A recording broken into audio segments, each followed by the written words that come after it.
بسم اللہ الرحمن الرحیم۔ اللہ کے نام سے جو رحمان اور رحیم ہے۔ البقرہ نام اور وجہ تسمیہ۔ اس سورہ کا نام بقرہ اس لیے ہے کہ اس میں ایک جگہ گائے کا ذکر آیا ہے۔ قرآن مجید کی ہر سورہ میں اس قدر وسیع مضامین بیان ہوئے ہیں کہ ان کے لیے مضمون کے لحاظ سے جامع عنوانات تجویز نہیں کیے جا سکتے۔ عربی زبان اگرچہ اپنی لغت کے اعتبار سے نہایت مالدار ہے، مگر بہرحال ہے تو انسانی زبان ہی۔ انسان جو زبانیں بھی بولتا ہے وہ اس قدر تنگ اور محدود ہیں کہ وہ ایسے الفاظ یا فقرے فراہم نہیں کر سکتی جو ان وسیع مضامین کے لیے جامع عنوان بن سکتے ہوں۔ اس لیے نبی صلی اللہ علیہ وسلم نے اللہ تعالیٰ کی رہنمائی سے قرآن کی بیشتر سورتوں کے لیے عنوانات کی بجائے نام تجویز فرمائے جو محض علامت کا کام دیتے ہیں۔ اس لیے سورہ کو بقرہ کہنے کا مطلب یہ نہیں ہے کہ اس میں گائے کے مسئلے پر بحث کی گئی ہے، بلکہ اس کا مطلب صرف یہ ہے کہ وہ سورہ جس میں گائے کا ذکر آیا ہے۔ زمانہ نزول۔ اس سورت کا بیشتر حصہ ہجرت مدینہ کے بعد مدنی زندگی کے بالکل ابتدائی دور میں نازل ہوا ہے، اور کمتر حصہ ایسا ہے جو بعد میں نازل ہوا اور مناسبت مضمون کے لحاظ سے اس میں شامل کر دیا گیا۔ حتیٰ کہ سود کی ممانعت کے سلسلے میں جو آیات نازل ہوئی ہیں وہ بھی اس میں شامل ہیں، حالانکہ وہ نبی صلی اللہ علیہ وسلم کی زندگی کے بالکل آخری زمانے میں اتری تھی۔ سورہ کا خاتمہ جن آیات پر ہوا ہے وہ ہجرت سے پہلے مکے میں نازل ہو چکی تھیں، مگر مضمون کی مناسبت سے ان کو بھی اسی صورت میں ضم کر دیا گیا ہے۔ شان نزول۔ اس سورت کو سمجھنے کے لیے پہلے اس کا تاریخی پس منظر اچھی طرح سمجھ لینا چاہیے۔ ایک، ہجرت سے قبل جب تک مکے میں اسلام کی دعوت دی جاتی رہی، خطاب بیشتر مشرکین عرب سے تھا جن کے لیے اسلام کی آواز ایک نئی اور غیر مانوس آواز تھی۔ اب ہجرت کے بعد سابقہ یہودیوں سے پیش آیا جن کی بستیاں مدینے سے بالکل متصل ہی واقع تھیں۔ یہ لوگ توحید، رسالت، وحی، آخرت اور ملائکہ کے قائل تھے، اس ضابطۂ شرعی کو تسلیم کرتے تھے جو خدا کی طرف سے ان کے نبی موسیٰ علیہ السلام پر نازل ہوا تھا، اور اصولاً ان کا دین وہی اسلام تھا جس کی تعلیم حضرت محمد صلی اللہ علیہ وسلم دے رہے تھے۔ لیکن صدیوں کے مسلسل انحطاط نے ان کو اصل دین سے بہت دور ہٹا دیا تھا۔ اس وقت حضرت موسیٰ کو گزرے ہوئے تقریباً 19 صدیاں گزر چکی تھیں۔ اسرائیلی تاریخ کے حساب سے حضرت موسیٰ علیہ السلام نے 1272 قبل مسیح میں وفات پائی، اور نبی صلی اللہ علیہ وسلم 610 بعد مسیح میں منصب نبوت پر سرفراز ہوئے۔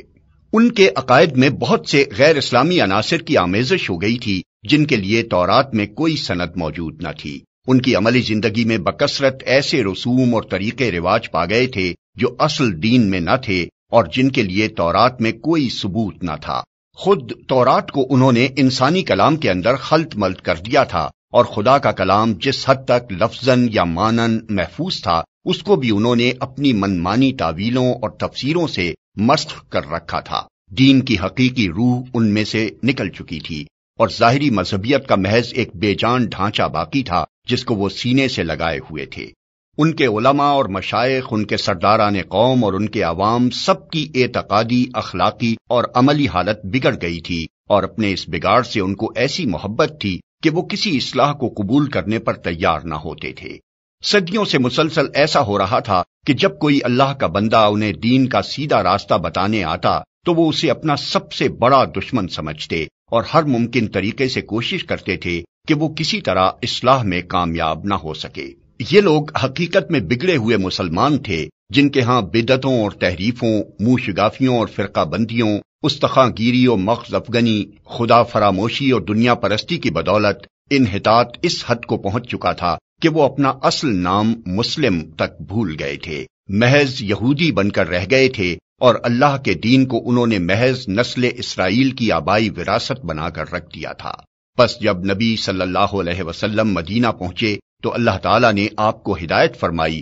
کہ ان کو اصل دین کی طرف دعوت دیں۔ چنانچہ سورہ بقرہ کے ابتدائی 15-16 رکوع اسی دعوت پر مشتمل ہیں۔ ان میں یہودیوں کی تاریخ اور ان کی اخلاقی و مذہبی حالت پر جس طرح تنقید کی گئی ہے، اور جس طرح ان کے بگڑے ہوئے مذہب و اخلاق کی نمایاں خصوصیات کے مقابلے میں حقیقی دین کے اصول پہلو بپہلو پیش کیے گئے ہیں، اس سے یہ بات بالکل آئینے کی طرح واضح ہو جاتی ہے کہ ایک پیغمبر کی امت کے بگاڑ کی نوعیت کیا ہوتی ہے۔ رسمی دینداری کے مقابلے میں حقیقی دینداری کس چیز کا نام ہے، دین حق کے بنیادی اصول کیا ہیں، اور خدا کی نگاہ میں اصل اہمیت کن چیزوں کی ہے۔ 2، مدینہ پہنچ کر اسلامی دعوت ایک نئے مرحلے میں داخل ہو چکی تھی۔ مکہ میں تو معاملہ صرف اصول دین کی تبلیغ اور دین قبول کرنے والوں کی اخلاقی تربیت تک محدود تھا، مگر جب ہجرت کے بعد عرب کے مختلف قبائل کے وہ سب لوگ جو اسلام قبول کر چکے تھے ہر طرف سے سمٹ کر ایک جگہ جمع ہونے لگے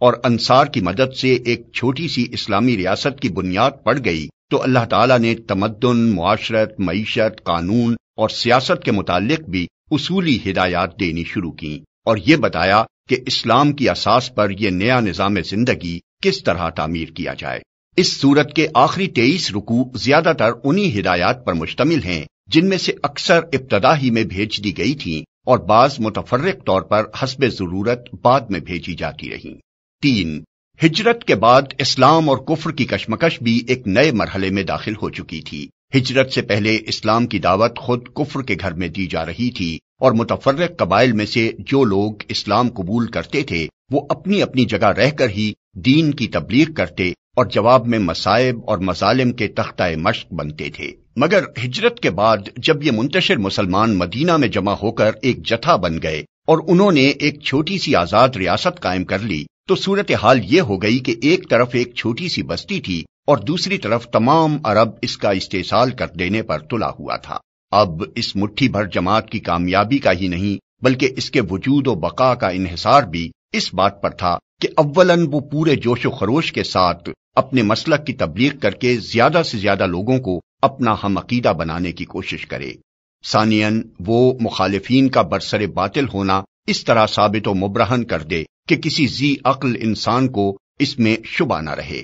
ثالثاً بے خانمہ ہونے اور تمام ملک کی عداوت و مزاحمت سے دوچار ہونے کی بنا پر فقر و فاقہ اور ہمہ وقت بے امنی اور بے اطمینانی کی جو حالت ان پر طاری ہو گئی تھی اور جن خطرات میں وہ چاروں طرف سے گھر گئے تھے ان میں وہ ہراساں نہ ہوں بلکہ پورے صبر و ثبات کے ساتھ ان حالات کا مقابلہ کریں اور اپنے عزم میں ذرا تزلزل نہ آنے دیں۔ رابعاً وہ پوری دلیری کے ساتھ ہر اس مسلح مزاحمت کا مسلح مقابلہ کرنے کے لیے تیار ہو جائیں جو ان کی دعوت کو ناکام کرنے کے لیے کسی طاقت کی طرف سے کی جائے، اور اس بات کی ذرا پرواہ نہ کریں کہ مخالفین کی تعداد اور ان کی مادی طاقت کتنی زیادہ ہے۔ خامساً ان میں اتنی ہمت پیدا کی جائے کہ اگر عرب کے لوگ اس نئے نظام کو جو اسلام قائم کرنا چاہتا ہے فہمائش سے قبول نہ کریں تو انہیں جاہلیت کے فاسد نظام زندگی کو بزور مٹا دینے میں بھی تامل نہ ہو۔ اللہ تعالیٰ نے اس صورت میں ان 5 امور کے متعلق ابتدائی ہدایات دی ہیں۔ 4، دعوت اسلامی کے اس مرحلے میں ایک نیا عنصر بھی ظاہر ہونا شروع ہو گیا تھا اور یہ منافقین کا عنصر تھا۔ اگرچہ نفاق کے ابتدائی آثار مکہ کے آخری زمانے میں بھی نمایاں ہونے لگے تھے مگر وہاں صرف اس قسم کے منافق پائے جاتے تھے جو اسلام کے برحق ہونے کے تو معترف تھے اور ایمان کا اقرار بھی کرتے تھے لیکن اس کے لیے تیار نہ تھے کہ اس حق کی خاطر اپنے مفاد کی قربانی اور اپنے دنیاوی تعلقات کا انقطاع اور ان مصائب و شدائد کو بھی برداشت کر لیں جو اس مسئلہ کے حق کو قبول کرنے کے ساتھ ہی نازل ہونے شروع ہو جاتے تھے۔ مدینہ پہنچ کر اس قسم کے منافقین کے علاوہ چند اور قسموں کے منافق بھی اسلامی جماعت میں پائے جانے لگے۔ ایک قسم کے منافق وہ تھے جو قطعاً اسلام کے منکر تھے اور محض فتنہ برپا کرنے کے لیے جماعت مسلمین میں داخل ہو جاتے تھے۔ دوسری قسم کے منافق وہ تھے جو اسلامی جماعت کے دائرہ اقتدار میں گھر جانے کی وجہ سے اپنا مفاد اسی میں دیکھتے تھے کہ ایک طرف مسلمانوں میں بھی اپنا شمار کرائیں اور دوسری طرف مخالفین اسلام سے بھی ربط رکھیں تاکہ دونوں طرف کے فوائد سے متمتع ہوں اور دونوں طرف کے خطرات سے محفوظ رہیں۔ تیسری قسم ان لوگوں کی تھی جو اسلام اور جاہلیت کے درمیان متردد تھے۔ انہیں اسلام کے برحق ہونے پر کامل اطمینان نہ تھا مگر چونکہ ان کے قبیلے یا خاندان کے بیشتر لوگ مسلمان ہو چکے تھے اس لیے یہ بھی مسلمان ہو گئے تھے۔ چوتھی قسم میں وہ لوگ شامل تھے جو امر حق ہونے کی حیثیت سے تو اسلام کے قائل ہو چکے تھے مگر جاہلیت کے طریقے اور اوہام اور رسمیں چھوڑنے اور اخلاقی پابندیاں قبول کرنے اور فرائض اور ذمہ داریوں کا بار اٹھانے سے ان کا نفس انکار کرتا تھا۔ سورہ بقرہ کے نزول کے وقت ان مختلف اقسام کے منافقین کے ظہور کی محض ابتدا تھی، اس لیے اللہ تعالیٰ نے ان کی طرف صرف اجمالی اشارات فرمائے ہیں۔ بعد میں جتنی جتنی ان کی صفات اور حرکات نمایاں ہوتی گئیں، اسی قدر تفصیل کے ساتھ بعد کی صورتوں میں ہر قسم کے منافقین کے متعلق ان کی نوعیت کے لحاظ سے الگ الگ ہدایات بھیجی گئیں۔